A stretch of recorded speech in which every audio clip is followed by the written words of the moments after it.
Okay, then we should try now to allow the user to add locations and get the data for the necessary location. We will start with adjusting our date service a little bit, or the store service, to have like a little bit better interfaces to make it more clean. For that we will create a new model named weather data store. Makes it overall a little bit better.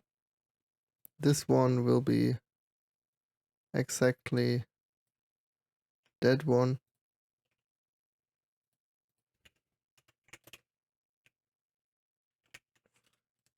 Weather data store, like that. Quick formatting and importing the necessary interfaces for that one. And here we're now using weather data store. Okay, and we can kind of stay with this here, but then it is a little bit better sorted.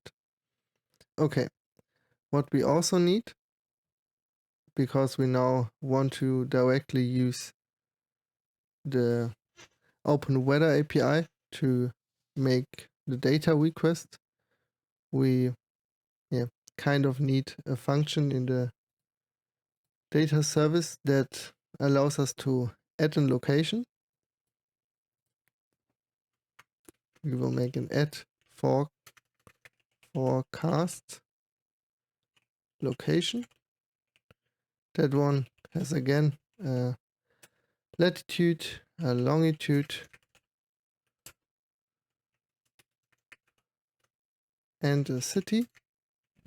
That's like the new one, Ninja DTO city.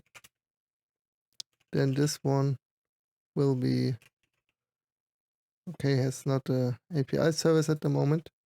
We will need to get our API service to make the necessary requests. API service inject weather data API service. So what we now will do here is we're requesting the API service get daily forecast with our longitude, and 1. Let not len yet.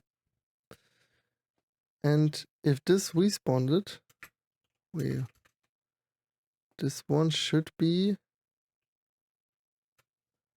an observable. If we not, we're not returning that one.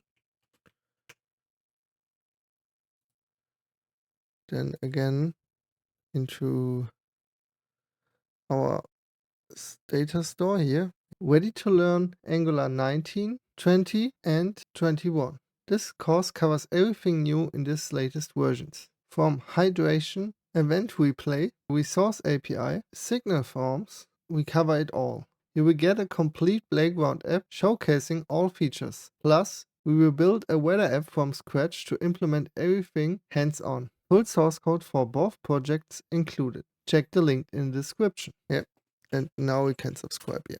Okay. Which means we will firstly make now the request to the Open Weather API.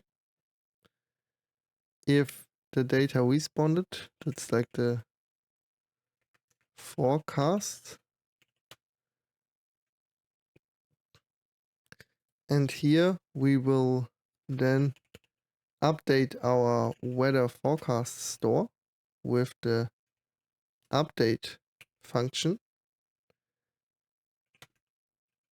And here we use current store value, because that's how the update function works.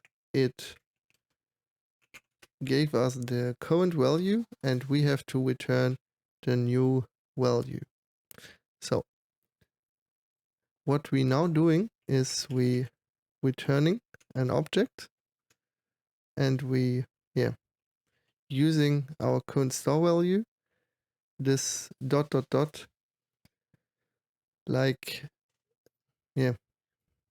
using the data that we already have provided here and putting it in our new object. Then we will create for our new city a new object with the location. This one has to be a name with city.name, a country, city.country, and we have here the weather data, which will get our forecast data, go over the list that it provides, and map it into the data that we need. So, but as you has noticed, if you look at that forecast,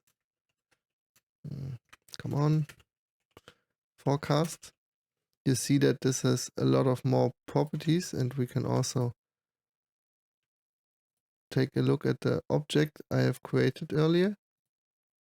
Like, it have a lot of more properties, and what we now need is a function that helps us with converting one model into another. For that, we will here make a new function, transform OVD to forecast weather to view data. That one gets a forecast weather data with OVD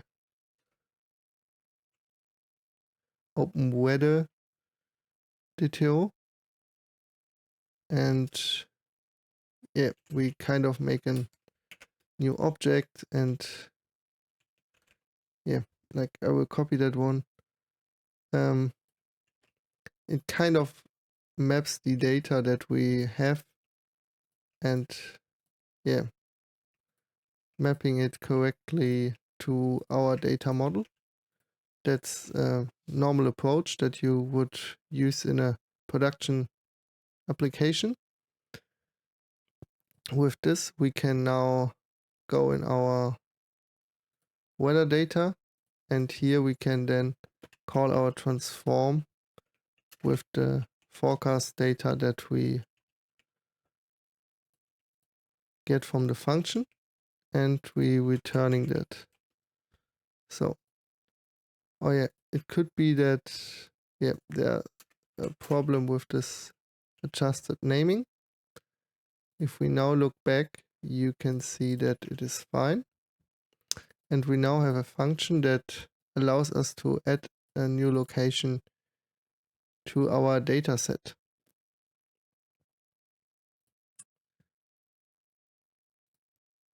What we now need is that our search location uses our new service. We're using here a private weather data service that injects it again, weather data service. And from that, we can now here, instead of logging it, we can now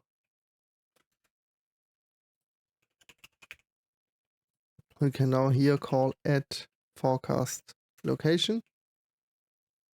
And with the selected city, we have now the necessary information. The selected city longitude, and last but not least the selected city itself. Yeah, here it is kind of saying that it is not sure if this property exists if selected city not exists, which means we need an if condition that says if selected city is not available, we return. That solves our problem with this. And I think that this could be already the solution. One small adjustment that we will make is saving here also the latitude and the longitude. The reason for that is that later we will reload some data, and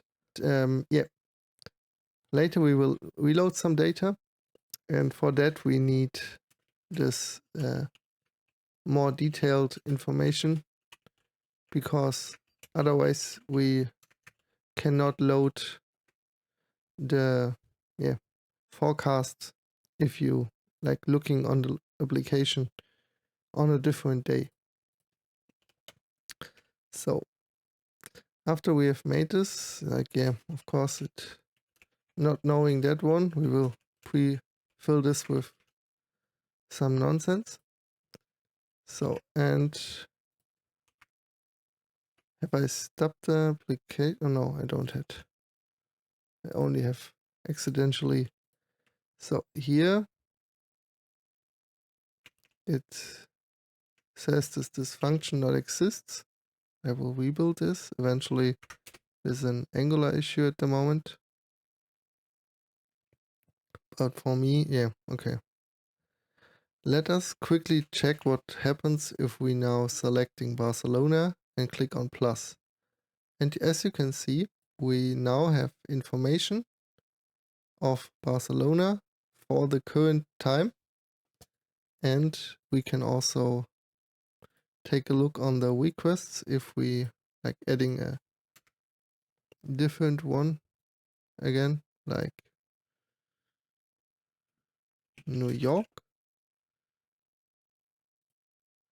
If we add that one, you can see that it makes a request with forecast, which containing a city, like the same information that we had before by the city that we're calling, and we get here some information in this list for all information that Open Weather has for us. And that should be enough for that part.